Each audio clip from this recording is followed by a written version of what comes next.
Hey guys, want to learn more about what's been happening at Crew? I'll take you guys on a quick tour. So let's get an update from John real quick. John, what's new?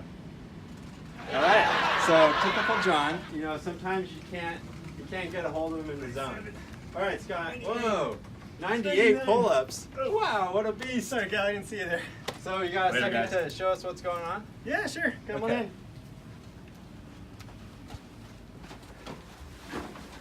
So what's happening? Show us something new. All right, come check it out.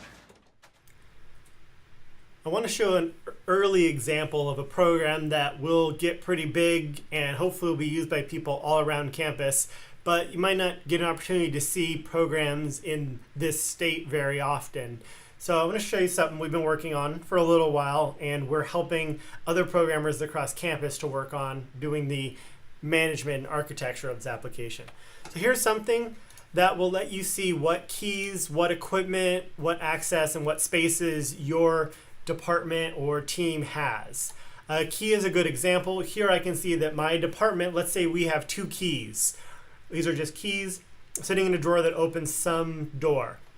So we can see we have one of them assigned, one's unassigned. Well, let's go and assign this room or this key to me and tell which room it opens, 308 North Hall. And we can set an expiration date, and on this expiration date, the system will send something out saying, hey, do you still have this key? Let's make sure, and we have a history around every key. We can add more keys. Maybe I know I want to assign this to Jason, and this key, I've never seen it before, I just got it. Maybe it's a key card. So we'll call it card 12, and it opens this room, and here's the serial number, go. And so we're able to create it. We could go into Jason's record and see exactly what keys he has, see what equipment he has. Equipment adding is a similar idea. We can see all the spaces that you have in your team. For each of those, we should be able to see what keys and equipment are related to all those. So we have this system where we're very quickly able to tell where all of our assets are, who has them, make sure that they've agreed that they got them, check every couple of years to make sure they still need them. Hopefully a pretty useful system will replace a lot of Excel spreadsheets and lost keys. But really early state, this will look totally different hopefully the next time you see it, but kind of cool to see something that's in these really early stages. I'm going to show you an example of a small app which really just makes an existing process a lot more efficient and save people some time. Kind of a simple little thing. Basically, we have to ask all different departments how many TAs they want and how to fund them.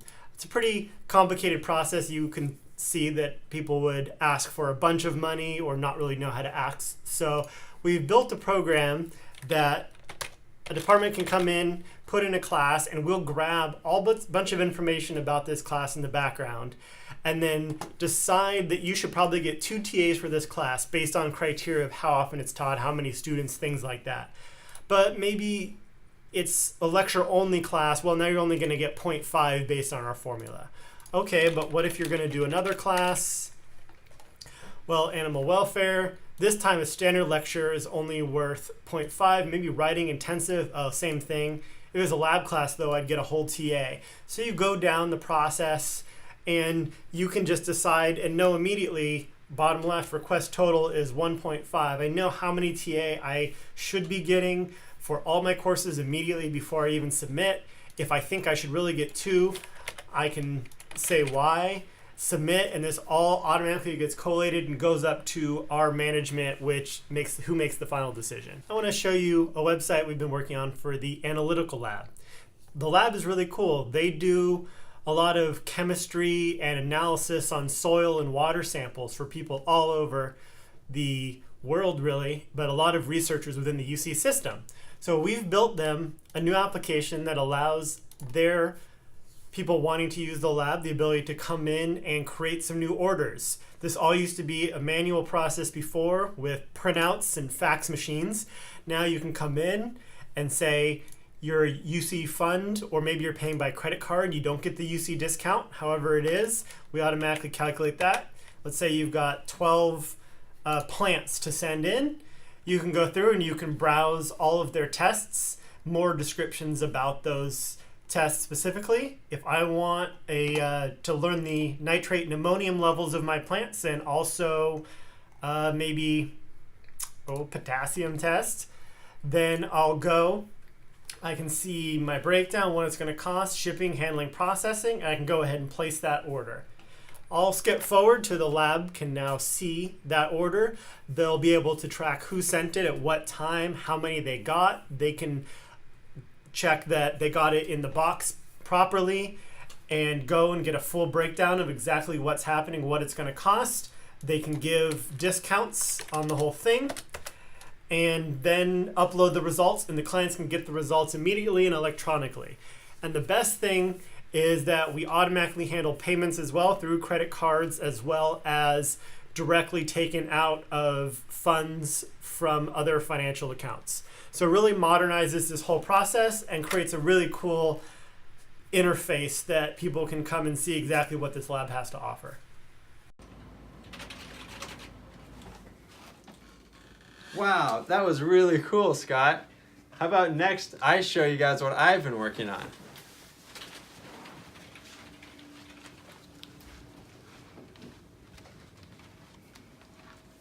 Okay, let's dive into it. All right, quickly talk about some of the things that I've been working on. First and foremost, I've got the site farm migration of our college's homepage on my plate. And so we broke the site up into its various different sections. We've been meeting with the section leaders, so to speak, about their piece of the pie and what needs to change. And we're making pretty good headway. I'm happy with the progress, and I would guess maybe late 2018 launch of this website. And the other thing I'd like to talk about is the AES new website. Now, this is a really fun project that John, Scott, and I have been working on, and it's really meant to highlight the awesome work that our college does and talk about the money that's flowing through and how that's impacting California and other regions. And so we start this site off really by wanting people to choose a topic and explore how research in this topic is affecting California and other regions. So if I explore a topic here, let's say environment, and I know that these are the departments within environmental sciences. And so the whole site will change based on the topic. As you can see, this first section is how that money is spent. And so I've got this big blob graph here, and all these little dots are individual projects.